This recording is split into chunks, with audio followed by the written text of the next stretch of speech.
Hey guys, and welcome to the Working Money Channel. Oh, now I get it. I think a picture speaks 1,000 words here, and if you're not looking at the screen, I suggest you do at this time. Clearly he had a hidden agenda that he wasn't transparent about when he released that video about his opinions on Ripple and XRP. I'm just going to leave it at that, guys. Thanks so much to Crypto Eddie for posting this. This is the only person on Twitter who I saw posting this today, so it all makes sense there, and I'm just going to move along. XRP Darren on Twitter posting this. People are starting to ask themselves, what is money? The more bailouts, the more handouts, the more alphabet soup, the more people will question the fiat Ponzi scheme. The future is bright for crypto assets and precious metals. Is it getting any better out there? Or is it getting worse? What's your opinion? What's your gut feeling about the economy without even knowing anything about cryptocurrencies? Well, that's kind of hard to do because I know we all know a lot about cryptocurrencies at this point. But if you were to ask somebody who doesn't know too much about cryptocurrencies and just ask them about their feelings about money, the economy, the Fed, bolstering the stock market, I'm sure you'd get some mixed reaction, but for people who can see it for what it is, brings us to the conclusion that we could be in for a world of hurt. And hedging your bets with crypto assets and precious metals ain't such a terrible idea. Thanks so much, XRP Darren, for posting that. I wanted to start that off with that because there are people in this crypto space, some of who know what they're talking about. Other people pretend to know what they're talking about. And so this mysterious crypto analyst behind the viral $1 million Bitcoin forecast reveals why he's hiding his identity. So this is the guy Plan B. I don't know if you guys follow him on Twitter. And he says his day job is the key reason why he doesn't want his true name out in the open. He says, I am both an analyst and investor in an investment office of a large institutional investor in the Netherlands. As a team, we invest more than $50 billion USD. My main focus is on mortgages, loans, and structured finance. I do not want my employer to have any negative consequences from my Bitcoin hobby, he says. Also, I consider it a good operational security just to remain anonymous.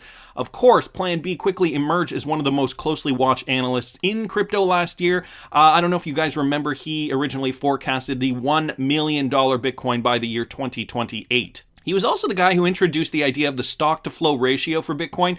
So he says the fact that his model doesn't account for the importance of overall demand for Bitcoin, which is one of the biggest criticisms of stock-to-flow, is irrelevant. He says people that use the demand argument probably don't have a statistics or investing background. The argument is theoretical, right? Price is a function of supply and demand, but there are a lot of famous pricing models that do not use demand or supply as input and still give good predictions. Some examples of this are the capital assets pricing model, the CAPM, and Black and Scholes model, as both price with only risk/volatility, standard deviation, etc. The demand argument is really based on ignorance. So he stands by his prediction, and now we know a little bit more about Plan B. And the fact that, he is an investor working in the Netherlands at a large investment company investing over 50 billion USD. And he considers his Bitcoin trading his hobby, maybe making a little extra money on the side with this alternative investment that is considered to be a little more fringe, I suppose. And I don't doubt for 1 minute that the space isn't full of these kinds of guys who work on Wall Street, want to remain anonymous, and yet they're still getting into cryptocurrencies, Bitcoin, XRP, Ethereum, all kinds of cryptos because they see the potential outcome for making a ton of money. Guys, right now Bitcoin's trading at 91.64, just kind of hovering in this area here, moving sideways over the last couple of days. We got XRP up here on the hourly, and it is trading at about 19.5 cents. So trading sideways, essentially. Hovering in this zone, if I put it on the daily, what do we got here on the daily? Not too much movement. We are still waiting for Bitcoin to blast through that $10,000 ceiling. And then I think we are going to see some more action for cryptos as a whole. I saw this from the Crypto Associates, so Ripple Remittance in India can prompt massive fee savings. This from a report originally from Coin Paprika and Coin Exchange OKX, and they're talking about the growing potential for the remittance market in India. So a couple of charts here, migrant remittance inflows, and look at how it's grown over the last 20 years. Humongous growth, okay? They discuss a little bit down here, India's large migrant population and strong cultural ties have led to India's strong migrant remittance over the years, with remittance inflows generally increasing year over year. The market potential for Indian remittance is huge.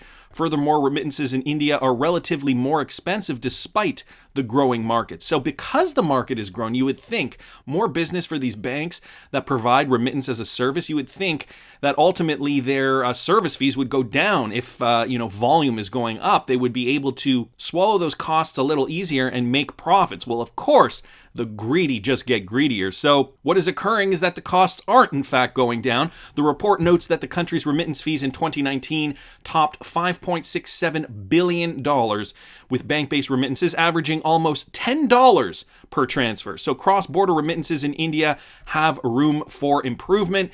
Then they talk about RippleNet here. So yes, in this report, they said using Bitcoin or other cryptocurrencies such as XRP, specifically as a cross-border payment medium, Indians can save a large number of remittance fees. Currently, Mexico is the second largest migrant remittance country after India. And so the report is down here. I will link this article in the description for you guys. They're also using the example of Bitcoin, and I feel like that example is so 10 years ago now or 5 years ago.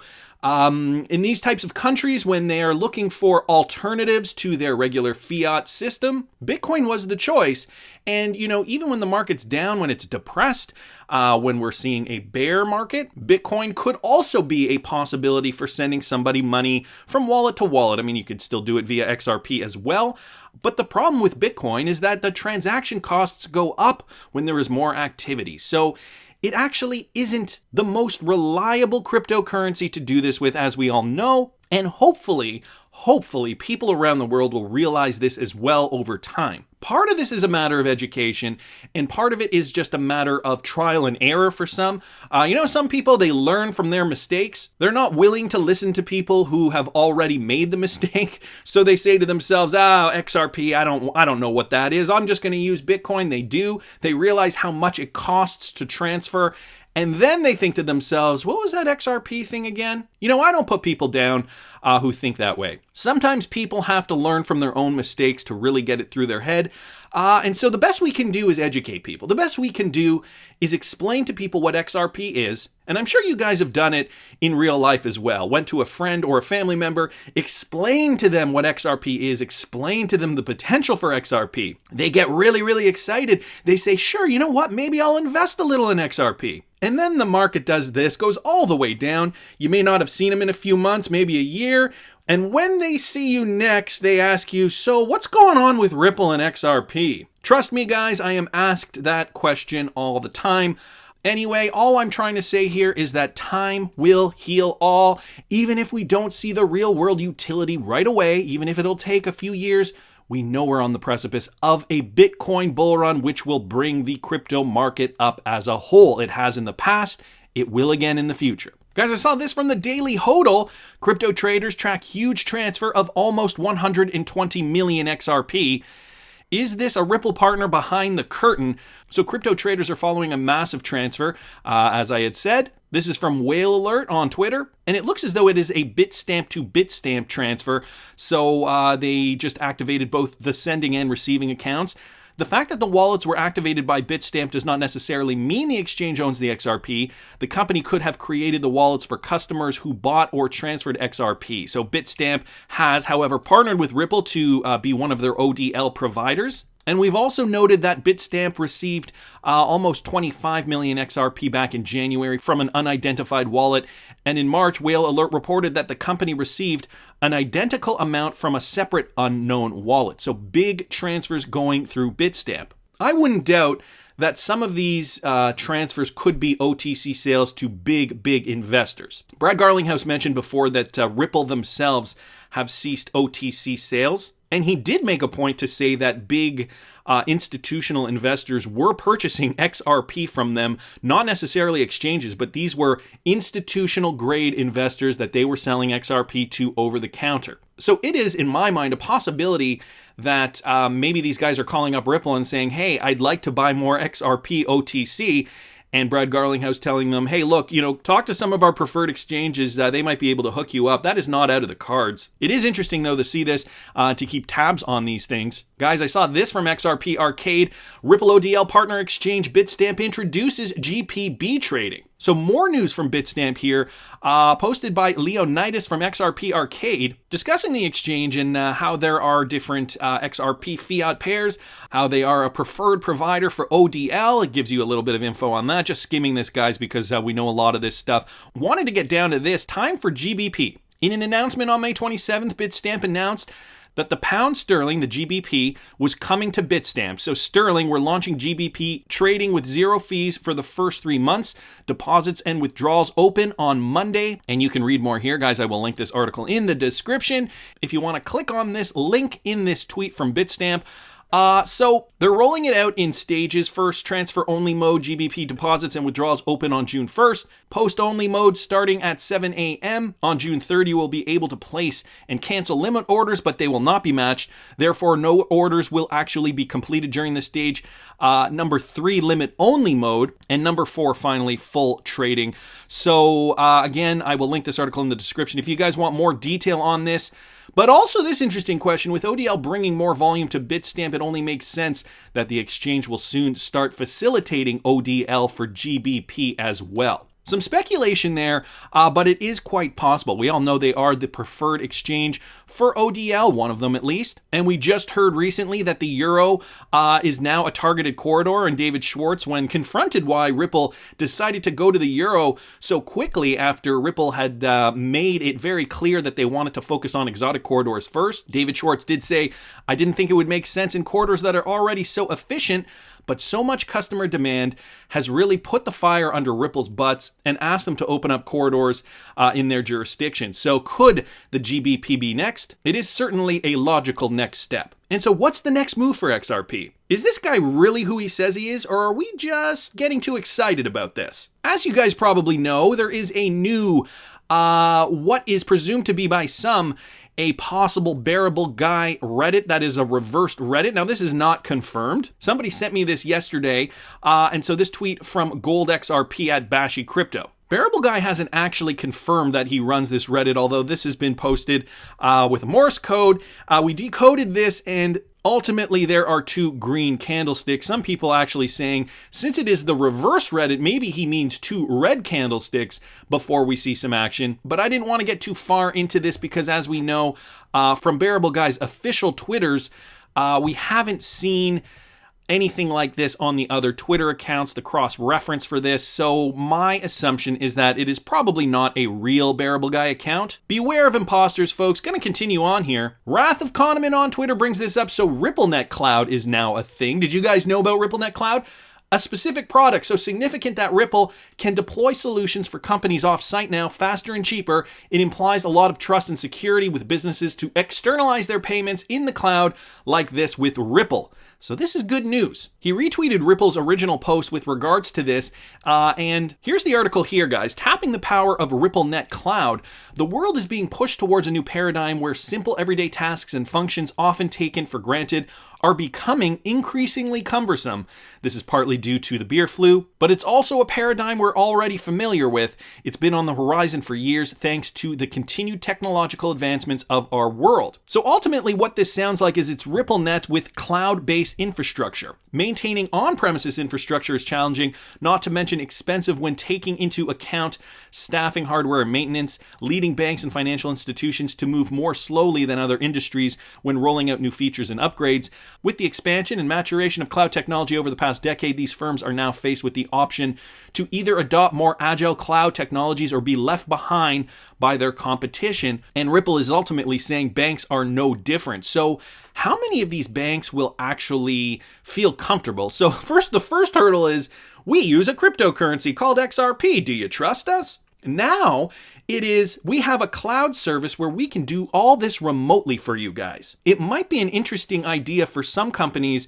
I'm sure some are still very, very skeptical of allowing their business go through the cloud. I know some people won't even back up their iPhones to the cloud because they don't want their pictures somewhere in the internet ether. And these are just people with pictures of their gorgeous lunch. But Ripple here stands by their idea the future of banking is RippleNet Cloud.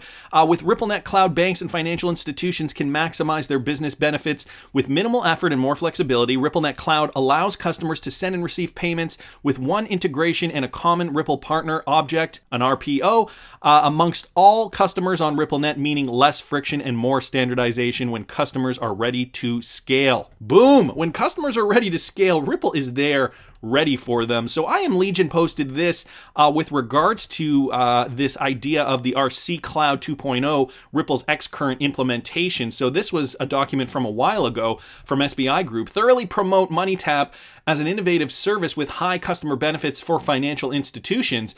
Provision of an environment that allows connected bank users to safely, remotely, and comfortably transfer money between individuals. So this kind of cloud environment was already in the works in Japan via SBI Group, it sounds like. There are some details here about this. Again, guys, I link everything in the description if you want to go through it. If I'm going too fast for you, somebody wrote, where was it here? Was it, where was it? I don't remember where it was. Ultimately, something to the idea, I can't find it now, but it was ultimately something to the effect of, this really gives Ripple an opportunity to scale up even quicker for companies, because if it's cloud-based and you don't actually need a physical integration, they could onboard realistically so many more people a lot quicker with this cloud-based solution. And I thought that was really interesting, so thanks so much, Wrath of Kahneman, for posting that. Martin Volk on Twitter also brings up this document. He tagged me in this, and I gotta thank Martin. Martin, thanks so much for this, buddy. This is a document directly from the Swift website, and it mentions here the idea that to remain competitive, back office costs for international payments should drop by 90 to 95%. So this begs the question, can Swift actually do that with their API alone? Will they have to move to something more efficient, something like, RippleNet technology perhaps? Operational costs are what is going to kill these companies who are too stubborn to integrate into a future-enabled system. And will Swift's API be able to do this alone? A lot of signs are pointing to no. So payment operations, Nostro Vostro, liquidity, claims and treasury operations, compliance, FX costs, network management, and overhead, all represented here in this bar graph for what the costs were for 2016, the percentage of those things. And so in order to be competitive, they realized that this is the future, and a lot of that back office stuff that we relied on in the past has become obsolete. We just don't need it now because the blockchain and computer systems are able to perform the same tasks as people did once 40 years ago. So it's interesting that they are actually mentioning this in their own document here from Swift's own website. So I click on the link here, and here's the document. Guys, again, I will link this in the description for you. It's a PDF from swift.com, so thanks so much, Martin Volk, for posting that. And you guys get the magnitude of what Ripple is indeed focusing on? Mac Attack posts this, and this is no secret. We've gone over this in the past. For the transfer system to work, $27 trillion must be parked in the international banking system to settle payments between banks. And Ripple can solve this problem with XRP. Just to give you guys an idea, here is an infographic. Here's the XRP market cap at 30 billion, Western Union at 80 billion, global non-cash transactions at 577 billion. We've got Swift at 5 trillion per day. And $27 trillion here, sitting idle in foreign bank accounts, Nostro and Vostro. And if you look over here at the global transfer market, that's Swift, Fedwire, Chips, Western Union, MoneyGram, TransferWise, and other payment providers, that equates to about $2.7 quadrillion. This document, again, an oldie but a goodie from February 2018, but this just illustrates the quantity of what XRP can target, especially when the price ends up rising. Okay, the price of an XRP needs to be higher in order for Ripple to target this type of business, guys, and this is why we're not seeing the price at a high point right now, despite all the ODL, despite the volume, despite the utility that we're seeing from MoneyGram and others. we're still not really hitting these types of numbers. And guys, this is going to take time. Brad Garlinghouse has always maintained we want Ripple to be the Amazon for cross-border payments first, work into more verticals after that. So guys, let's just get excited about the bull run that's about to happen, because I am quite certain we are going to see this spec bull run occur before we see real-world utility. That's not to say, though, that real-world utility developments aren't constantly gaining new ground. King Solomon here on Twitter posted this, and I gotta say, this is kind of perfect. So effing sick of the nickel and dime instant gratification mentality of crypto Twitter. 400% gains don't even make my... I'm not gonna say it, but it's pretty funny. I'll continue to do research and wait until final fruition. There is an effing quadrillion-dollar market running on legacy infrastructure.